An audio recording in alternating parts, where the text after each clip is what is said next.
আন্তরিক শুভেচ্ছা অভিনন্দন। আমি সাথে আছি মোস্তাফিজুর রহমান মানিক। তো আজকে আমরা যে বিষয়টি নিয়ে আলোচনা করব সেটি হচ্ছে বিভিন্ন রোগ এবং সেই রোগগুলো মূলত কিসের অভাবে হয়ে থাকে, অর্থাৎ বিভিন্ন ভিটামিনের অভাবজনিত যে রোগগুলো রয়েছে এই রোগগুলো কি কি। তাহলে প্রথমে আমরা খেয়াল করি, একটি রোগ রয়েছে রাতকানা রোগ। এটা আমরা সবাই জানি যে এই রাতকানা রোগটি মূলত যে ভিটামিনের অভাবে হয়ে থাকে, এই ভিটামিনটি হচ্ছে ভিটামিন এ। তাহলে ভিটামিন এর অভাবে কোন রোগ হয়? রাতকানা রোগ হয়। এরপর হচ্ছে গলগণ্ড রোগ। গলগণ্ড অর্থাৎ গলা দেখবা যে অনেকেরই ফুলে থাকে, গলা বড় হয়ে যায়, এটি মূলত যে কারণে হয় সেটি যদি তার মানব দেহে আয়োডিনের অভাব থাকে, তাহলে আয়োডিনের অভাবে হয় গলগণ্ড রোগ। এরপর রয়েছে বেরিবেরি। এই বেরিবেরি রোগটা মূলত যে ভিটামিনের অভাবে হয়, এই ভিটামিনটির নাম হচ্ছে ভিটামিন বি।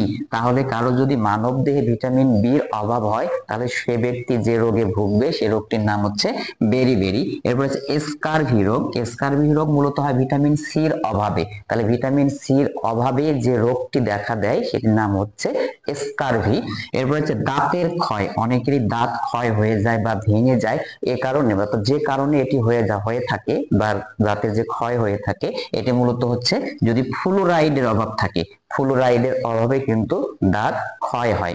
এরপর রয়েছে রিকেটস রোগ। এটি মূলত শিশুদের হয়ে থাকে। এই শিশুদের যে রিকেটস রোগটি হয় এটি মূলত যে ভিটামিনের অভাবে হয়, সেই ভিটামিনটির নাম হচ্ছে ভিটামিন ডি। তাহলে ভিটামিন ডি এর অভাবে হয় শিশুদের রিকেটস রোগ। এরপর রয়েছে ডায়াবেটিস, যেটি বাংলাদেশের প্রেক্ষাপটে খুবই গুরুত্বপূর্ণ। শুধু বাংলাদেশের প্রেক্ষাপটে না, এটি বিশ্বে প্রায় প্রতিটি মানুষই এখন প্রায় ডায়াবেটিসে ভোগে। আর ডায়াবেটিস যে কারণে হয় বা যেটার অভাবে হয়ে থাকে সেটি হচ্ছে মানবদেহে যখন ইনসুলিনের পরিমাণ কমে যায়। ইনসুলিন এটি মানবদেহে যখন কম হবে তখন সে ব্যক্তি ডায়াবেটিস রোগে ভুগবে। এরপর হচ্ছে রক্ত শূন্যতা।